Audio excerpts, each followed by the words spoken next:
Hello everyone, I'm Becky Goldsmith with Piece of Cake, and I want to show you how to avoid sewing those pesky points into your outer curves. Now I've already begun this petal. I finger pressed it, and if you don't know what I'm talking about, go back and look at the video on preparing your applique and finger pressing. I've finger pressed it, I pinned it to the block, I began sewing, I've come around, I've begun sewing my curve, and this is how you do it. Always shorten the distance between your stitches on a curve. They don't have to be, like a satin stitch, but if you find yourself sewing and you see a stitch and then the applique puffs up and you've got another stitch, that tells you that the distance between your stitches is probably too long. So I have shortened my stitch, and I can go ahead and make a stitch here. I'm ready to go. Make that stitch. And now, before I sew this next stitch, I want to reach underneath with the tip of my needle and make sure that I've got the next stitch turned under. I'm not worried about the next 4 stitches. I'm just worried about the next stitch. You have to reposition your fingers as you work around the curve with nearly every stitch.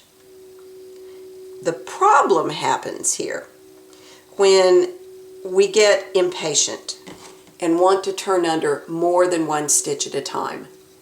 This is what that would look like. So if you were to come in and turn under this chunk right here, what you're going to get is a point and a flat part.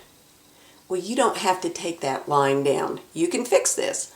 Anytime you get a point on the edge of your applique, that tells you that the fabric has folded over itself into a pleat on the underside of the applique. To fix that, you reach into that pleat with the point of your toothpick and then smooth it open to the right, not too far. Get in front of it, smooth the pleat out on the left side of the point. You want to make sure that what you're doing is evenly distributing. Oops, I need to stay on camera. What you want to do is make sure you are evenly distributing the fabric that was in that pleat. And you work with it as long as you need to work with it. The other thing you want to do is keep an eye on the chalk line that you've turned under. Make sure that you don't flatten this pleat out or flatten the curve out or change the shape of it.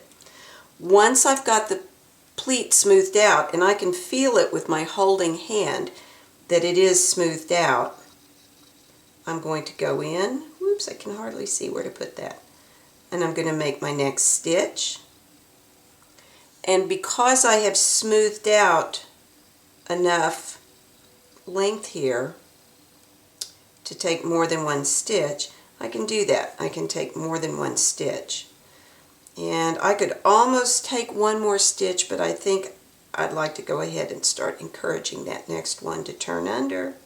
And it's like that. So you have a choice. You can do it, you can do a curve where you turn under just enough to make one stitch and you make a stitch, or you can turn under more than that, make a pleat, fix the pleat, and then take several stitches before you do it again. It's a matter of preference, and sometimes it depends on the shape that you're sewing. Let me add that circles are no different. I do circles exactly this way. I needle turn them, dealing with pleats and points as they form. So I hope you've enjoyed this little tutorial, and may you have many happy stitches. Thanks for watching.